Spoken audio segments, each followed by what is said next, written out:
Supporters hope so as well. He's in a different mood to what he was last weekend, and understandably so, with all those different positives he was mentioning there.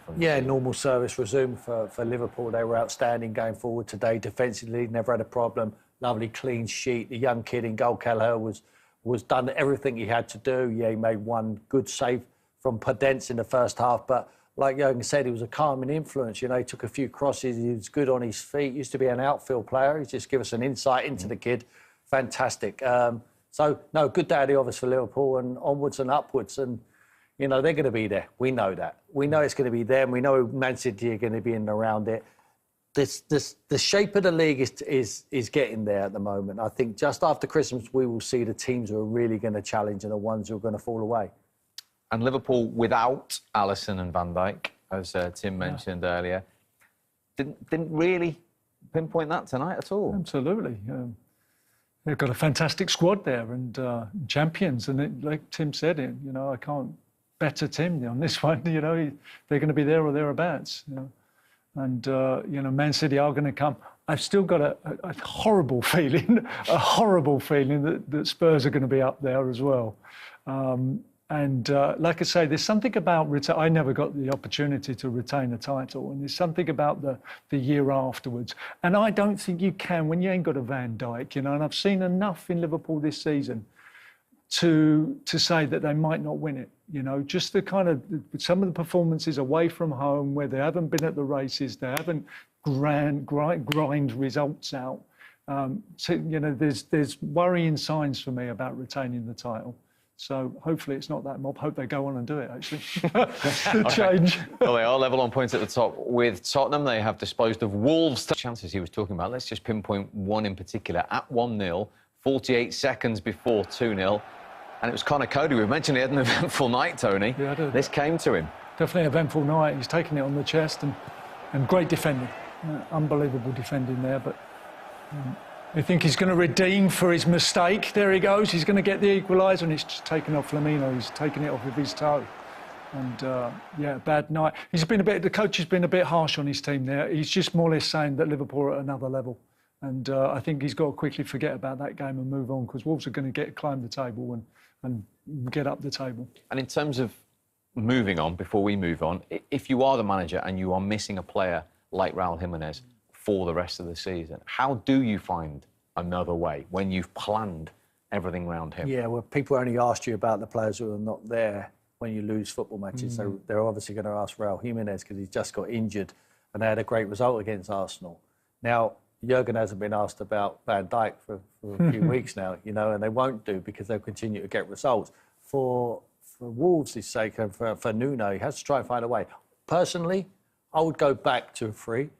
I would play very, very defensive. I would bring teams on, and I would use the pace of Traore and the pace of Neto on that side, and Podence perhaps as a 10. I think it's a bit early for Fabio Silva. I know he's come in at £35 million, which is a lot of money for Wolves to spend on him, but he's not ready. You can see that. It's quite clear. But they're never going to be ready until you give them the platform. So he needs to pick the games to really dip the kid into, because they need to find goals. They're getting the ball in wide areas. Neto on the wide left and Traore on the right, and they switched over in the second half for some reason.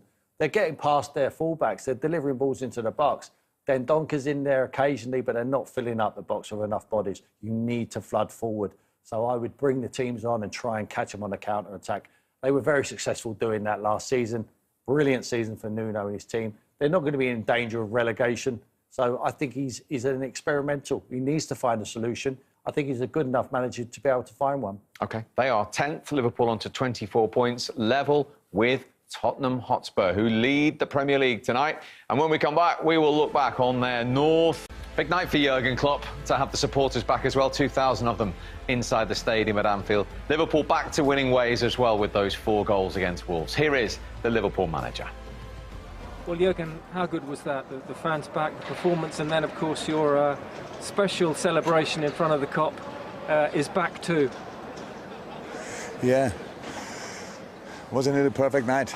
To be honest, imagine 10 months ago somebody would have told us we have a home game and only 2,000 people show up. We would have thought, okay. proper crisis. The football must be really bad. And now tonight it was so enjoyable. It was so nice. When we came out for warming up, we all had goosebumps. It was like, oh my God. I said to the boys in the meeting before, I have no idea how it will feel, how it will be. So if it's good, we have to use it. If it's bad, we have to ignore it. So that's how it is. Was it better than much you better, thought? much better. In what sense? It was perfect. The noise, what the people did, they were on their toes. That you could see and feel and pretty much smell that they waited so long for it. And all of them here on the Cup, here main stand, we were a bit apart from each other, but they were all here to support a football team. And how much do you think they added to your performance in the second half especially? Sustained it, made it better? Look, I think we are now so long used to play without a crowd, and then each little positive you can get in this moment in life, in general, it's nice. If you read, when we read in the newspaper the vaccine will come, it was like,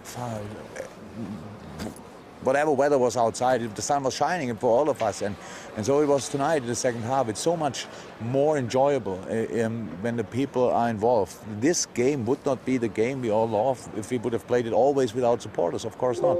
But we have to do it in the moment.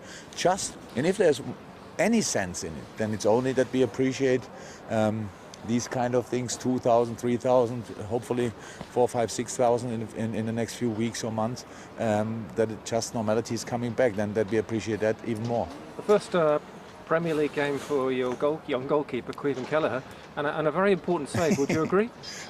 Very good game. You look at the goalkeeper for us is, yes, goalkeepers are all about saves, of course, and it was brilliant. But apart from that, it's about contributions. So what can he bring involved in the game? And that makes him a really special talent, to be honest, because he's really calm on the ball. His personality is very calm, and he used that. Technically, he's outstanding with his feet, playing the main part of his youth football time as a outfield player helps, and so yeah, good to have him. What more can you say about Mo Salah? Because it was a key goal, obviously, tonight to get you underway. Only Lewandowski and Messi have scored more goals at home in the last 3.5 years. Well, I'm not surprised, to be honest. Mo could have scored more than both of them. That's the truth, because he's just an exceptional good player. All the goals were exceptional. I love the set piece goal. So Pete Kravitz is obviously responsible in our coaching team for set pieces. He said I told him, you sit on the bench like we conceded a goal after a set piece. He was like exactly like he planned it, exactly like it should have been. So that was really good. When Trent came on, by the way, Trent came on, which is good, but Nico played outstanding. He just yellow card, bringing Traoré on that side. The plan was obviously to get him in one more challenge, and then we will be with 10 men. So that was the reason for that.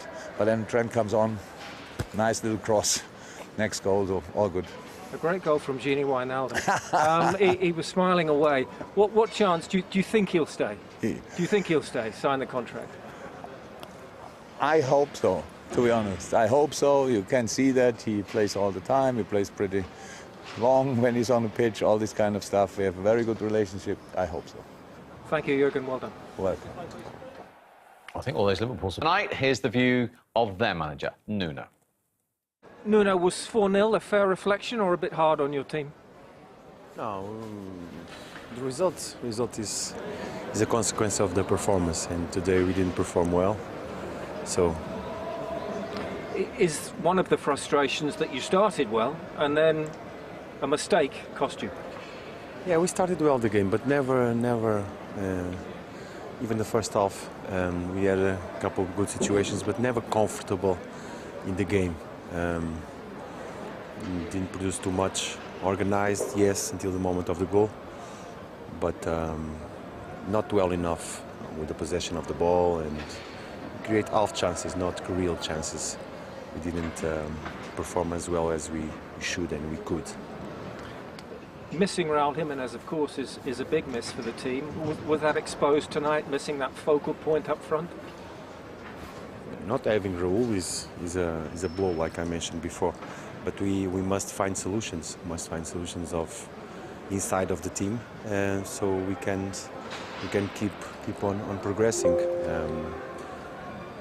That's the situation now, so it's up to us to find the right solutions. We're used to seeing strong second half performances, especially from Wolves. So what was missing? You mentioned possession there. Was the mentality not what it might have been? No, not the mentality. I think we were not able to deal with the pressing of Liverpool. Every time we had a couple of passes, we couldn't have this spell of possession of the ball. We lose the ball too soon. Even in the moment of recovery, we didn't be able to counter-attack and have possession. So I think we were not be able to deal with the pressing of Liverpool.